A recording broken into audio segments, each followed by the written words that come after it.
আবার করবো, নিচে ডাউন, আপ, নিচে ডাউন, আপ। এবার আমরা দাঁড়িয়ে দাঁড়িয়ে এখান থেকে হাত ডাউন বৃক্ষাসন করবো। আমরা বাম পাকে ডান পায়ের পায়ের মাসেলের উপর রাখবো। বাম পাকে সবাই উঠিয়ে রাখো, লম্বা শ্বাস নিয়ে নাও, দুটো হাত উপরে নিয়ে যাও, চেষ্টা করে রাখার। ডাউন, সেকেন্ড আর একবার প্র্যাকটিস করবো, লেগ চেঞ্জ করে চেষ্টা করো। নিচের দিকে পা রাখো, যার উপরে পা রাখা যাচ্ছে না নিচের দিকে পা রেখে চেষ্টা করো। ওকে, ডাউন। এরপর তাড়াসন করবো, দুটো হাত উপর, হাতটাকে লক করো, লম্বা শ্বাস নাও, পাঞ্জার উপরে। সচেতন মানুষজন তারা সবচেয়ে বড় কথা হচ্ছে এই যোগা দিবসকে গোটা পৃথিবী ফলো করছে এবং আজকে 200-র বেশি দেশে পার্টিসিপেশন হচ্ছে এবং আজকে নতুন নয়, কয়েক বছর ধরে হচ্ছে। এর ফলে শরীরের গঠন, মনের বিকাশ এবং প্রথাগত যে ওষুধপত্রের ব্যবহার, যার পার্শ্ব প্রতিক্রিয়া সবসময় থাকে, সেখান থেকে মানব সমাজ অনেকটা দূরে থাকতে পারছে। সবাই আজকে স্বাস্থ্য সচেতন হয়েছে বলে দেশের গড় আয়ু 80-85 বছর হয়ে গেছে। অতএব যোগাকে গোটা পৃথিবী গ্রহণ করেছে এবং সকলের উচিত আজকের দিনটা অবজার্ভ করা। সবাই কম বেশি করেন, যে যার মতো করে করেন। যোগা বলুন, ফিজিক্যাল এক্সারসাইজ বলুন, কেউ না কেউ কিছু করেন। কেউ সুইমিং, কেউ সাইক্লিং, কেউ ওয়াকিং। আমরা যেমন সুযোগ পেলে ওয়াক করি বেশি।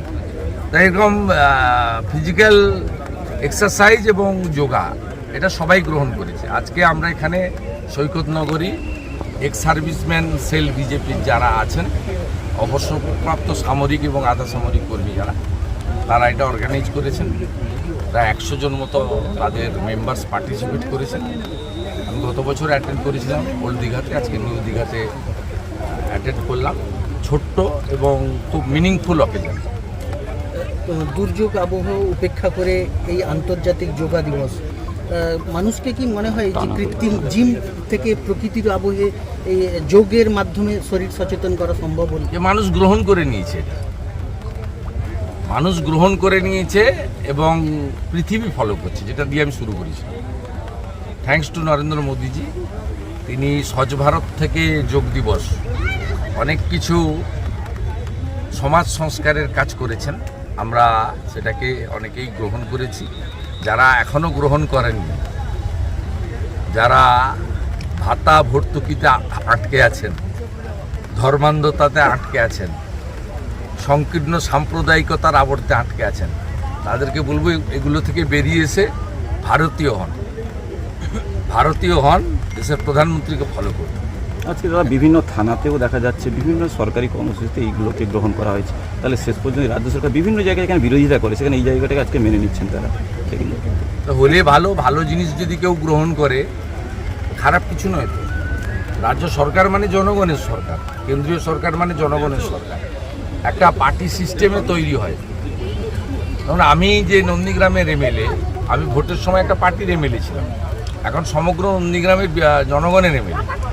সৌমেন্দু অধিকারী যাদের ভোট পেয়ে এমপি হয়েছেন তাদেরও এমপি, ওনাকে যারা ভোট দেননি তাদেরও এমপি। তো স্বাভাবিকভাবে এই বোধ বুদ্ধি ওটা ভারতবর্ষের সব রাজ্যের আছে। আমাদের এই রাজ্যে এই বোধ বুদ্ধির অভাব এখনও আছে। এটা যদি কাটে ভালো। পাশের রাজ্য উড়িষ্যায় ভারতীয় জনতা পার্টির সরকার হয়েছে, 4 বারের এমএলএ মোহন মাঝি, একেবারে প্রান্তিক মানুষ, তিনি মুখ্যমন্ত্রীর দায়িত্ব নিয়েছেন। তিনি কিভাবে 20 বছর মুখ্যমন্ত্রী থাকা নবীন পট্টনায়কজিকে সম্মান দিয়েছেন, তার কাছ থেকে গিয়ে পরামর্শ নিচ্ছেন, তাকে শপথ গ্রহণ অনুষ্ঠানে উপস্থিত করিয়েছেন। উড়িষ্যা আমাদের হাফ, আমরা 42টা লোকসভা, উড়িষ্যা 21টা লোকসভা। তো উড়িষ্যাকে দেখে বাংলাকে শেখা উচিত। আজকে কিছু উড়িষ্যার লোক এখানে এসেছেন যোগ দেওয়ার জন্য আবেদন আপনাদের এই অনুষ্ঠানে। না, উই আর নেক্সট ডোর নেবার। এবং আপনারা ইতিহাসটা জানেন না, এই যে মেদিনীপুর জেলা, মানে অবিভক্ত মেদিনীপুর জেলা, আর ওদিকে বালাসোর, এটা আগে নাম ছিল দণ্ডভুক্তি জেলা, আমরা সব উড়িষ্যার ছিলাম, পরে ভাগ হয়ে গেছে। ওই পোর্শনটা বালাসর, জলেশ্বর, ভোগরাই, ওটা উড়িষ্যায় গেছে। আর ঝাড়গ্রাম, মেদিনীপুর, কাঁথি, দীঘা, আমরা তখন অবিভক্ত মেদিনীপুরে গেছিলাম, পরে প্রশাসনিক কারণে 3 মেদিনীপুরে বিভক্ত হয়েছে। তা আমাদের এখানে ফুড কালচার,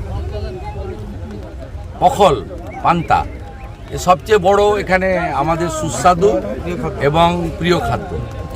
গুন্ডি পান, দোক্তা পান, উভয়ের আমাদের আছে। তারপর তো জয় জগন্নাথ আছে।